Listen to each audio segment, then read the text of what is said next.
taking you on a journey through the world of music, from old school hits and classics to today's biggest projects. The only station that covers heavy metal to hip hop and R&B and everything in between. The sound of the people is CTR. What's going on, guys? Welcome back, episode 11 of the CTR podcast. Happy bank holiday. Before we want to get into it, I do just want to say we now have a Twitter account. Go follow us at Chartopper Radio on Twitter. Finally set that up yesterday. I thought it was about time. I mean, we've got an Instagram page and a Facebook page and a YouTube page, so, you know, why not? It's a whole different animal, Twitter, and it's a better way of getting information out to people. So go follow the Twitter page if you want to stay up to date on all of the news we're going to be bringing you. Obviously, we're going to be sharing like smaller stories, smaller videos in there as well, just because anything that doesn't make it into the video, we can post it on there, so everyone just stays up to date on everything. Thank you for all the support for last week's episode 10. Long ass episode, absolutely amazing, like just feedback from it, and all of the people who contributed. Thank you. I know it was a long episode. I was absolutely exhausted after filming that shit, but it was fun. What are we going to be talking about today? We're going to be talking about a few things. I'm going to be doing like a little album review as well. I'm going to be recommending a couple of songs to you guys that someone reminded me of, and a couple of songs I've been listening to this week. But first of all, I want to get straight into it. We talked about it a little bit last week about the whole Billboard controversy that was going on between, it was sort of Ariana Grande and Justin Bieber versus 6ix9ine. 6ix9ine calling Ariana Grande and Bieber out for purchasing album buys off like 6 credit cards, he said on Instagram. They've clapped back. So Scooter Braun, you may know that name from the whole like Taylor Swift controversy it was like a while back. I think it was like about a year ago. Do you remember when Taylor Swift was trying to get out of a contract with the record label and he wasn't letting her have her original music back? Yeah, that guy, Scooter Braun, one of the biggest names in the industry. He's clapped back at 6ix9ine, saying he's been botting, aka buying views on his Goober video on YouTube. Now, if you don't know what botting is, it's where you go to a certain company or a certain website and you can purchase views, you can purchase subscribers, etc. He's been accused of doing this just because of the inflation of the video. I think it's on like 200 million views, maybe. I'm not sure if that's true, but at the same time, you got to look at the other side. What 6ix9ine was saying about Ariana Grande, you don't know if that's true. Billboard, I've yet to comment on it as far as I'm aware, but there's a whole beef going on. Ariana Grande actually posted on Twitter saying, you know, why are you just coming at me? Why are you not calling out Bieber more? Like, you know, blah blah blah blah blah. She was making a big deal about it that he was only going at her, like making it out of like, you know, picking on a girl. I don't know about that. I don't know if you want to bring that argument into it. I don't think it has anything to do with whether you're a female or a male. It's a whole mess, and to be quite honest with you, I don't know where I stand. I mean, last week I did have a big rant on whether I was, you know, going to be trusting charts in the future to get me information. I still stand by that comment, just because there must be some truth behind it. I mean, I don't know, like it's muddy waters basically, but there was evidence brought out by Ariana Grande, this whole 6 credit cards to buy multiple album buys and, you know, all that shit. She come out and said actually it doesn't really work like that. If you basically how it works is you buy 4 albums and after that nothing else gets listed as album buys, because obviously it would be cheating. So the most she could buy, you know, was about, you know, 20 albums, which wouldn't really make a massive difference in the long run. But obviously what Tekashi 6ix9ine was accusing her of was using, you know, just like emptying out 6 credit cards to buy all them albums, like $60,000 worth, I believe it was.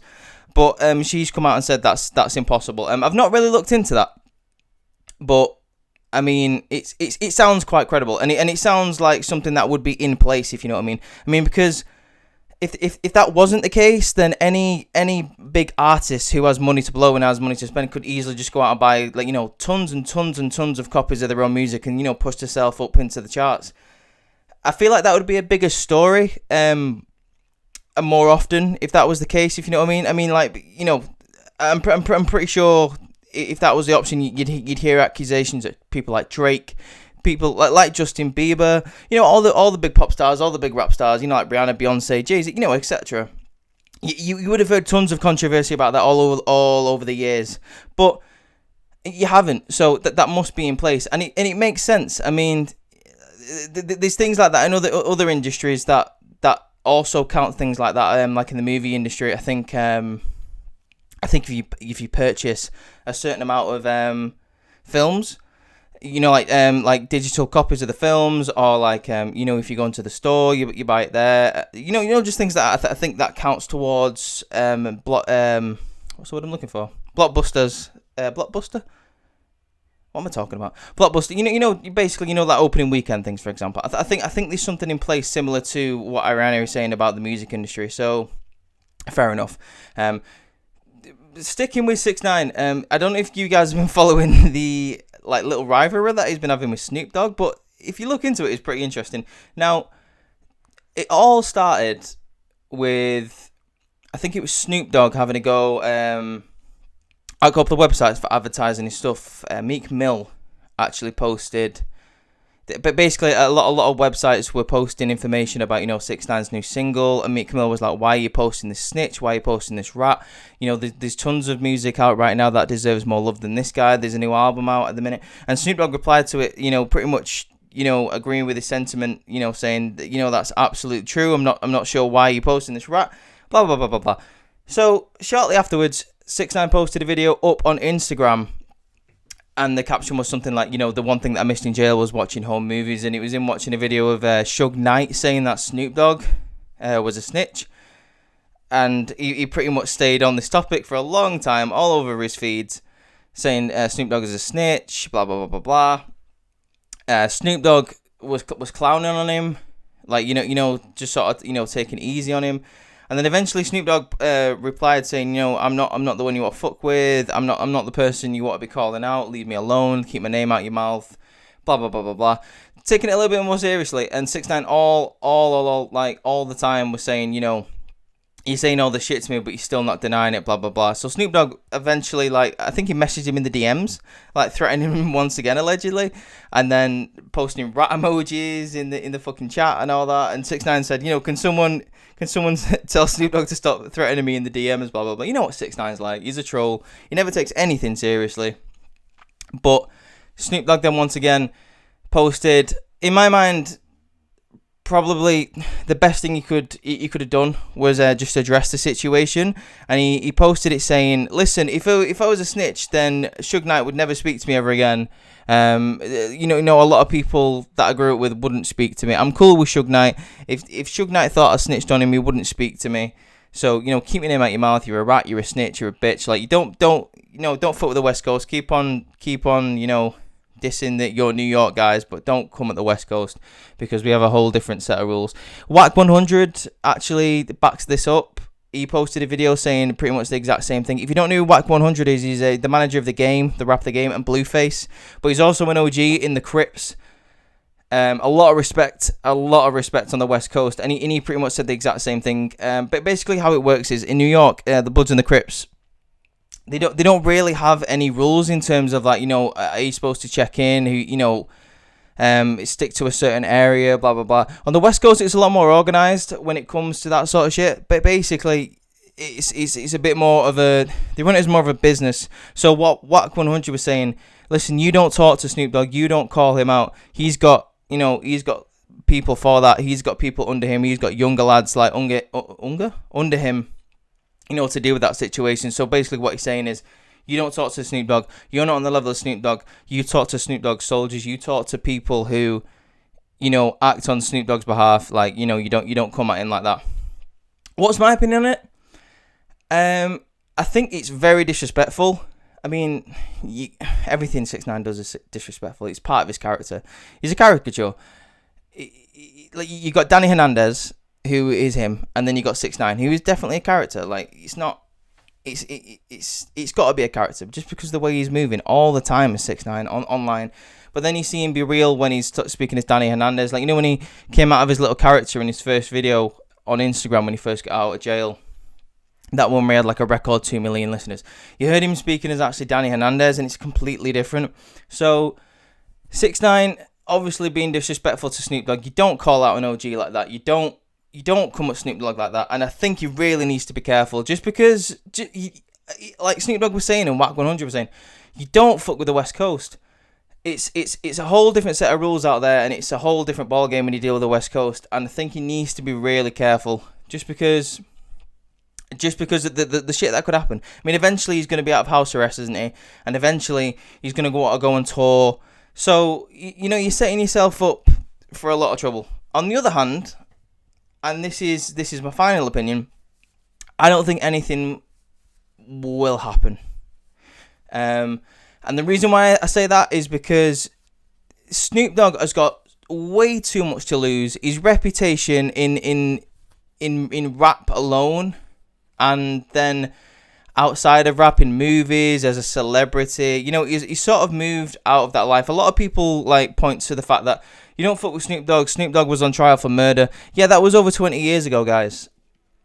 That Snoop Dogg is a completely different Snoop Dogg. You've got the Snoop Dogg from the 90s who was beefing with Eazy-E, who was part of the whole death row controversy, the whole Tupac Biggie, he was around that sort of thing. And now you've got the Tupac making songs with Katy Perry, who had his own fucking cooking show, who is pretty much known as a godfather of rap, and everyone goes to advice for. So for him to turn around and act like the person he's telling everyone not to act like would just be damaging to his character. So I don't think anything's going to happen. If anything happened to 6ix9ine on the West Coast, I think it would have nothing to do with Snoop Dogg, but I do think it would have something to do with Snoop Dogg. And let me explain that. What I mean is, he wouldn't bless it. He wouldn't, come out and approve of it.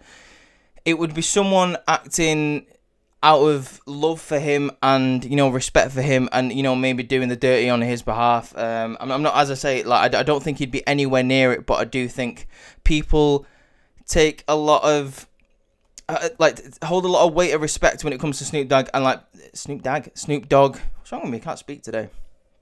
And I do think something might happen in terms of, if something was to happen, I don't think Snoop Dogg would be anywhere near it, but it might. If something was to happen, I think it would be because of these comments and this whole situation that that's been caused. But that's my opinion on it. I don't think it's a good idea for 6ix9ine just to constantly be making beef with people. And Adam22 said this on the No Jumper podcast as well. And not only is he making a lot of trouble for himself in the rap industry, I mean, you see now that he's come out of prison, and every time he posts something on Instagram, you see no big hitters in the comment section. You see nobody backing him in the comment section. All that you see is his fans, kids, people who still fuck with him. I'm not gonna lie, I still fuck with his music. I'm a big fan of 6ix9ine. I'm not a fan of what he did. I'm not a fan of his character, or his the way he carries himself, in terms of snitching is never a good thing to do. I'm a fan of his music, and I'm able to separate the man from the music. But as I say, no one in that circle what he's in fucks with him whatsoever. I mean, you've got academics who used to be a big fan of him. I mean, he still posts news about him, but I don't think it'd be a good idea for academics to back him. You've got everyone in the rap industry. You used to have 50 Cent backing him. I don't think he wants anything to do with him more. You're pissing off a big OG like Snoop Dogg, which is going to piss off the whole of the West Coast. And you've got to think, what sort of revenue is that going to cut off for you? You can't see anyone from the West Coast working with 6ix9ine if you've got a guy like Snoop Dogg not giving it the blessing. Do you know what I mean? Just because of the whole respect system and the whole system that they have out there in general. I just can't see it happening whatsoever. So for 6ix9ine to be moving like that, and moving on to the next topic, 6ix9ine also, starting beef with the pop stars, starting beef with your Ariana Grandes, with your Justin Biebers, with big label hitters like Scooter Braun. That's not a good idea. Just because that's the only, and this is what Adam22 said, that's the only revenue stream I see happening in the future for 6ix9ine, because the whole rap industry is going to be against you. It's highly possible that the pop stars are going to want something to do with you, but if you're going to carry on making beefs like this, I mean, Ariana Grande is one of the biggest names in pop in the world, period. How many other people are going to piss off? Just I don't see what benefit that has to you at all. And 6ix9ine was always known for his collaborations, his collaborations with Nicki Minaj, with Kanye West are some of his best songs. So I think he works better with collaborations, and you're gonna have no one to collaborate with if you carry on, down this path. So, I'm gonna put a pin in it. If there's any more news comes out, I'll post it on Twitter, or if it's big enough, I'll mention it on next week's podcast. But that's what I say. I don't think anything's gonna happen to 6ix9ine if he goes to the West Coast, but if it does, it'll have nothing to do with Snoop Dogg. But I think it will be because of this controversy. Jesus Christ. It's been about 10 minutes and I already can't speak properly. So, yeah, putting a pin in it. If anything else develops, we'll talk about it. But moving on, as I say, I want to do an album review this week, and it's going to be KSI's Dissimulation. KSI, if you don't know who he is, he's an influencer on YouTube. You had the old boxing thing going on. If you don't know who he is, then I'd be very surprised that he had the old boxing thing with Logan Paul. He recently dropped an album, Dissimulation. I believe it was on Friday. I've listened to it a couple of times, and I want to do a quick album review on it, just because I think it's interesting enough to talk about, and it's a pretty good album. I won't lie to you. I just want to go through some of it. I do want to start by saying way too much auto-tune in this album. Way too much. And I don't think it suits JJ's voice whatsoever. Like, 100% whatsoever. It's way too much. Like, I think he performs better when he's using his natural voice. A lot of people find it hard to listen to his music, just because it's hard to decipher him from that guy who used to play FIFA loads. I used to watch him quite a lot, but like all this music has drawn attention to him. He's doing really well, this album, and this is what brought me back as a sort of a fan of him. Just because like some of the songs that he's brought out, like singles wise, before this album dropped, were quite good. You had the one with Trippie Redd, you had the one with Lil Baby and Rose, Ricky Ross. Pretty good songs. So I was interested to see the album. It was actually doing really well. I think it debuted at like number 1. So congratulations to KSI on that. Also, like, just the streaming numbers that it's been doing is absolutely insane. Like, fair play to him. I mean, as I say, a YouTuber coming up. I mean, he's made music in the past, but like, this is probably the biggest project he's made. So fair play to him.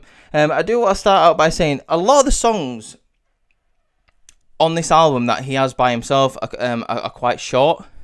I do think that the one downside about JJ or KSI is that I think he relies on features a bit too much, because not only is his verses a little bit more weak when I believe there's a feature, I think that the quality of the song is improved by them features, and I think maybe, as I say, he relies on them a little bit too much. Like for example, like the first song is like only like a minute and a bit long, like, so it doesn't really start a little bit, like, it doesn't really start as well as I thought it was going to start. Considering how well it's been doing.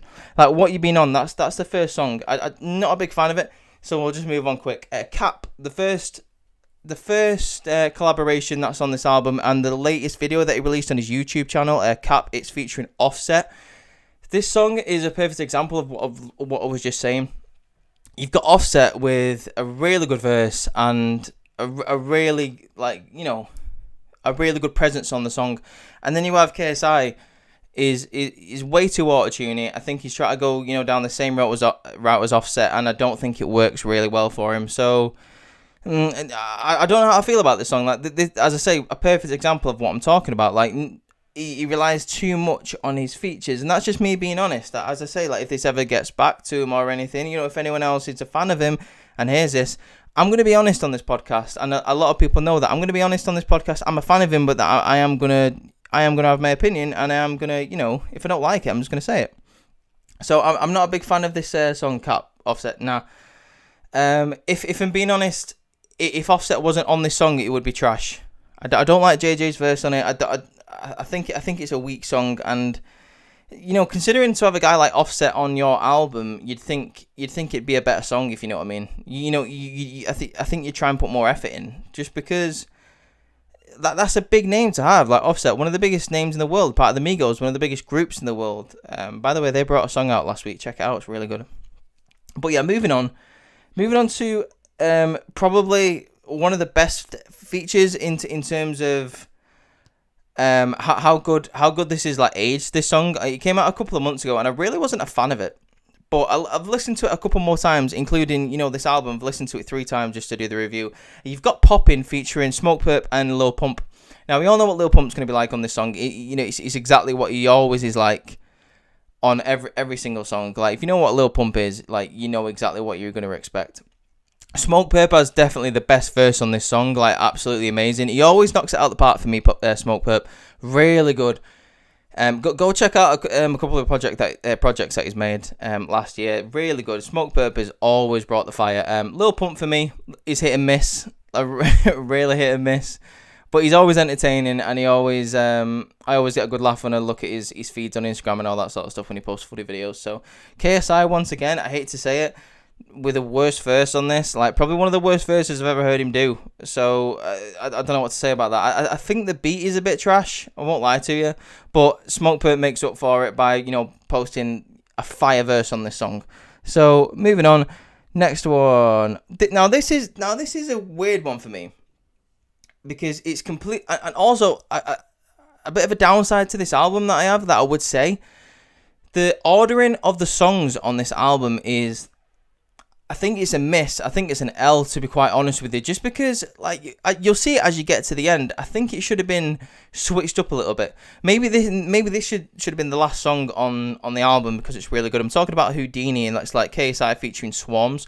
Really good song, this. Like, I mean, if he was able to go out a little bit more, like to the garden pubs and all that. God, the garden pubs, the pub beer gardens.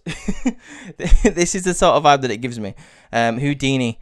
Really good song. If you haven't heard it, go listen to it. It's one of my favourite songs on the album, and it's one of my favourite songs that KSI has made, just because it's got a bit of a different vibe to it, and like, the beat behind it is fantastic. So go give that a listen. Next one, we have got Bad Little Vibe, and that's KSI featuring Jeremiah. One of the best songs on this album. It's a little bit shorter than the other collaborations, but Jeremiah, I've not heard him for a while, Jeremiah. But him and JJ put together a good song, so go listen to that. Next, we have How It Feel, KSI. This is a really good example of what we're saying, like too much auto-tune. If it wasn't for the auto-tune on the song, that I feel like it would be a lot better than it would be. I feel like I'm just bashing him over and over again on this album, but it's the same problem, just repeated over and over again in the same song, whether it be like a really bad verse or too much auto-tune. So, as I say, I'm just giving my opinion. Go and listen to this song. I mean, if you don't mind auto-tune or anything like that, like, go and give it a listen. But when you hear it, you'll know exactly what I'm talking about. I think there's way too much of it in this song, and it doesn't match his voice. So, maybe ease up on that a little bit in the future. But yeah, the next song on this is a Wake Up Call. My favorite song KSI has made. If you want me to, if you want my opinion, this is KSI featuring Trippie Redd, and KSI is one of his best verses. I'm not too keen on the way he brought it. Like, it was a bit more of like a laid back sort of like delivery of the verse that he put on this song. But Trippie Redd just absolutely kills it. I mean, anyone who knows me knows I love Trippie Redd. I love his voice, especially when he sings. He's got such a unique voice, and he kills it in this song. So, in my opinion, this is the best song on the album. Definitely go. If you haven't heard this, definitely go check it out. I believe it was in the top 10 on the official chart. I mean, I'm not sure how much weight that holds, seeing as what we've been talking about lately, but it was on the official chart a couple of months ago when it first debuted. It was like number 10. It stayed in the top 40 for a long time. Go check that out. Wake Up Call is really good, mainly just to hear Trippie Redd. Trippie Redd is one of the best talents we have in the industry right now in terms of hip-hop, and in terms of like his voice. It's so unique. Go check it out. Wake Up Call. After this, we got Killer Killer. Like, my second favourite song on this album. Like, really good tune. It's I'm not sure who this is, but it's Ayana Lee. I'm not sure she's a big name in the music industry right now, but her voice is very impressive. I don't know any information about her, but she puts in a really good chorus on this song. Go listen to it. That's probably the second best song on the album, as I say. We got Domain, and now this is a song that he was bigging up before the album. I'm not the biggest fan of it. Domain is it's okay. It's probably the best song up to now on the album that he's done by himself, and like I do think it's a lot better than some of it, even the collaboration verses that he's had on this album. Like when he's been collaborating with people. But for me, that's not the best song on the album. If I'm honest, like Killer Killer. I mean, I know Ayana Lee is, doing the chorus, but KSI does like the bulk of the work on it. So I would consider that, just a single, just him by himself doing that song. So I'd say that's probably his best work on this album. Going next, he's Down Like That. Now, this is the first song that he released from this album. It was way last year. It's KSI featuring Lil Baby, SX, and Rick Ross. I believe this was the song that he came out to for his boxing match. I didn't watch it, but from what I gathered, Rick Ross and Lil Baby were there, so I'm assuming he walked out with them or something like that. If you ever seen the video to this, it's pretty impressive. Like, he's like falling backwards out of like the sky. Really good video. Go check it out. This for me is, this song. I think the video outshines the song. I do think Lil Baby and Rick Ross have it's a bit weak. Their verses. I do like the chorus. The chorus, like mixed with the beat at the start, really good. JJ's verse on this, a lot better than some of the work that we've been seeing on this album. So definitely go check that out. Really good. Undefeated is, in my opinion, apart from the Ayana Lee, and if you want to just have a song just by himself, literally, like, no one else. I mean, I say like the Ayana Lee is, one by himself, but technically it's not. But if you want one with just his name on the song, Undefeated, I'd say, is probably the best song on this album in terms of just lyrics. The what's it called? The beat. The beat isn't bad, but Undefeated is probably his best work on this album. And then last but not least, we've got Millions. And when I was saying like you should reshuffle the order of the songs in this album, I don't think this should have finished the album, just because it's a sad song. It's a bit more of a a slower laid back song. He's talking about how money sort of like affected his life, and I think he mentions that his girlfriends helped him. But I don't know. It doesn't sit right with me the way this album finishes. It finishes a little bit sad. So as I say, a bit more of a reshuffle. If I was to put one at the end, it'd either be Houdini or Killer Killer. If I was to reshuffle it, that would definitely be the two songs that I would pick to finish off this album. But yeah, that's it. You've got 12 songs and it's 33 minutes long. If you want me to give this album a rating, I think, and before we do, here's my opinion. I think the features on this album boost the quality of the album, and you can take that as a good thing or a bad thing. How do I say this without sounding like, really overly critical? I think when features outshine you on your own album, it's not the best look. Just because it brings attention to your name, but maybe for the wrong reasons. I mean, as I say, like, my favourite KSI song is Wake Up Call, but that's because of Trippie Redd's verse. So, what does that say? But in terms of that, as I say, I'm going to give it a 6.5. And I believe I rated, I can't remember the name of the album that we did a couple of weeks ago. The Skepta Young Ads and Chips album. I can't remember the name of it. I believe I gave that a 6.5 as well. So, it's not a bad rating. I think the collaborations defo boost up this album. Obviously, you've got a couple of single songs by KSI on this album that aren't bad, but yeah, a 6.5 is pretty fair. I mean, if I was to put it any lower, I'd feel a bit bad, and I feel like it won't do any, justice to, the good songs on this album. But if I put it any more, then I think it'd be being too nice.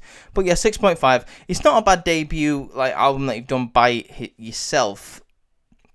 I mean, I think you had Keep Up back in the day. I think that's what it was called. But I feel like in terms of like mainstream appeal, and it certainly shows that in terms of stream, this is his first big project by himself. So, fair play to him. 6.5, it's not a bad rating. I mean, what are my ratings worth anyway? Like, if any of you take my ratings as gospel, then I appreciate it. But I'm just a guy on a microphone talking to you guys.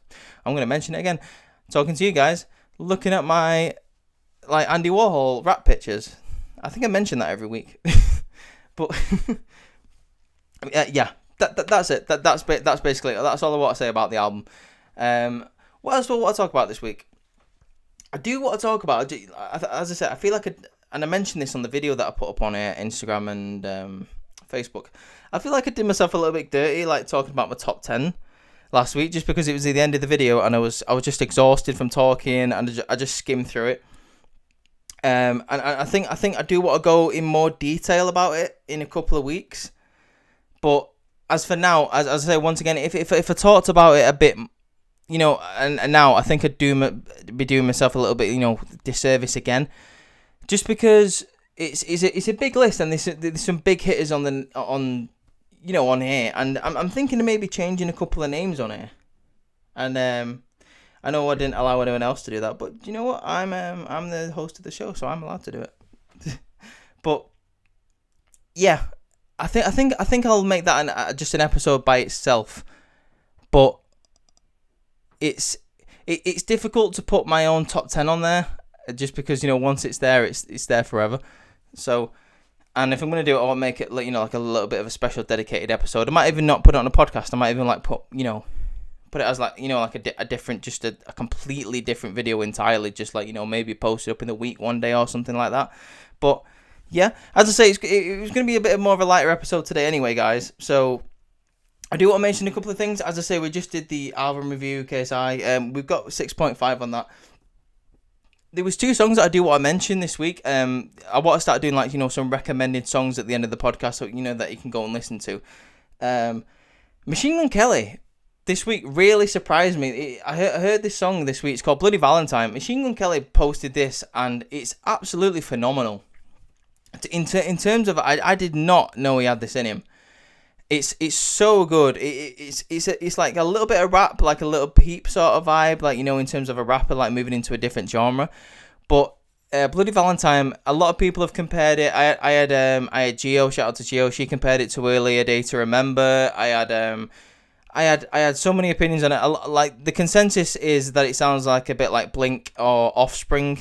That's what I think anyway. But go listen to Bloody Valentine by Machine Gun Kelly. It's really good. Like, super impressive by Machine Gun Kelly. I think he should stay in this lane in terms of, like, obviously, you know, he's a great rapper, but I think he should maybe stay in the lane of, you know, making this sort of music, because there's no one else out there that's really doing it on the stage that he's on, if you know what I mean. Like, you know, there's no one as big as him right now that'll be making that sort of music, and he does it well. So MGK really, like, pulling a really good song out the box. Like, it really brought me back to MGK. I've not listened to him in a couple of months, but it's definitely going to make me want to check out his music now. So go check out Bloody Valentine. It's on Spotify right now. It's on iTunes. It's on, you know, it's on all of the streaming services. So go check out Bloody Valentine. It's really good, especially if you're a fan of Blink, and, you know, if you're a fan of Machine Gun Kelly anyway. If you're a fan of, like, the whole pop punk vibe, go give that a listen. It's very good, very impressive. I really like it. So, you know, and if I really like it, it must be good. I do want to mention someone else as well. Shout out to Rodders, who reminded me of Jurassic 5. He posted something on Facebook and tagged me in it saying 1 for CTR, and this is 1 for CTR. Shout out to Rodders for making me, like, just remember A Day at the Races by Jurassic 5. Such a good song this is, like, absolutely fantastic. You know what? I completely forgot about Jurassic 5, like, totally. And I feel like when you hear it, it sounds like so, like, sort of like an 80s early rap sort of vibe to it. That's the vibe that I get from it as well. But it actually comes off the 2002 album Power in Numbers. A really good album. Go check out the whole album. But he reminded me of A Day at the Races. So good. If it was to compare it to anything in terms of, you know, the style of that song, it would be the Sugar Hill Gang or Grandmaster Flash and the Furious 5. Like, sort of like a Rapper's Delight sort of song. It's really good. Go check it out. Absolutely fantastic song. I had to get the absolutely fantastic in at least once in this podcast. But guys, that is going to be it for this week's. As I say, it was a little bit more shorter, but, you know, a little bit jam-packed with a load of news today. Billboard, we talked about that. We talked about the whole, you know, 6IX9INE versus Snoop Dogg. There'll be one week where we don't talk about 6IX9INE at least once, I swear to God. But, like, I will say this. The internet has gotten a whole lot more interesting since he's got out of jail. So, thank you for that at least, Mr. Tekashi 6IX9INE. Guys, if you like this video, give it a like. Subscribe to the channel because, as I say, we're only just starting. We're on episode 11. Episode 10 was last week. We had a big celebration, and we're only going to be going up from there. Subscribe to the channel. Share the channel. If you like all of this content, There's going to be more on Twitter, so go follow us on Twitter at Chart Topper Radio. Go give us a follow there. Go follow us on Instagram at the same name, at Chart Topper Radio. We have a page on Facebook at the same name, Chart Topper Radio, and we have a private group. If you want to join that, just send me a message and I will invite you, or just request and I'll put you in there. But guys, once again, thank you so much for all the support from last week's video. If you've not checked that out yet, go give it a watch. It's so good. It's so long. If you have loads of time on your hands, especially with this quarantine, and seeing as though this is the isolation station, go check out that video. This is the sound of the people, guys. I'm only just getting started. I am your voice of the people. I'll catch you next week, guys. See you later. Chart Topper Radio.